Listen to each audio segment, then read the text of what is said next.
আসসালামু আলাইকুম রহমতুল্লাহি ওয়া বারাকাতুহু। প্রিয় দেশবাসী, আমি কয়েকটি কথা বলবো, অনুগ্রহ করে আমার কথাগুলো শুনবেন।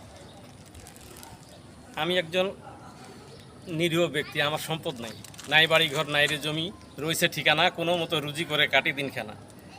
দেশবাসীর কাছে আমি ধন সম্পদ চাই না, দিবানিশি মন যে আমার যেতে চায় মদিনা। কীভাবেতে যাব আমি দিশা পাচ্ছি না, আমার নাই বাড়ি ঘর, নাই রে জমি, রয়েছে ঠিকানা, রয়েছে ঠিকানা। আসনিকো খোদার বান্দা, আসনিকো খোদার বান্দা, চেয়ে দেখো না, চেয়ে দেখো না, তোমাদের ওসিলায় আমি যেতে চাই মক্কা মদিনা, মক্কা মদিনা। নাই বাড়ি ঘর, নাই রে জমি, নাই রে ঠিকানা, কোনো মতো রুজি করে কাটি দিনখানা। সারা জীবন করব দোয়া, তোমাদের ভুলবো না। খোদা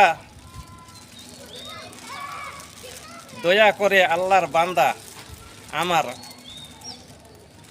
আশা পুরাও না। এই আশায় আমার যেন পূরণ করে রাব্বানা। শেষে আমার নাম দিলাম ও দিলাম ঠিকানা। মাইনুল ইসলাম নামটি আমার, দিনাজপুরে জেলা হলো থানা বিরল থানা, 01763845954। অনুগ্রহ করে আমার কথাগুলো মনোযোগে শুনবেন। আর আল্লাহর বান্দা, মুসলমান দেশ আমাদের এটা, যদি কেউ থাকেন অনুগ্রহ করে আমাকে একটু উমরাটা করাও। আমার এটাই আশা, আর কিছু না। আমি ধনসম্পদ চাই না, বা আপনাদের কাছে বা চলার মতো কিছু চাই নাই, আমি বাড়িঘরও চাই নাই। অনুগ্রহ করে আমাকে একটু, আমার বড় আশা মনে, আপনাদের ওসিলায় যদি আমি একটু উমরাটা করতে পারতাম, এটাই আমার আশা, আর কিছু না।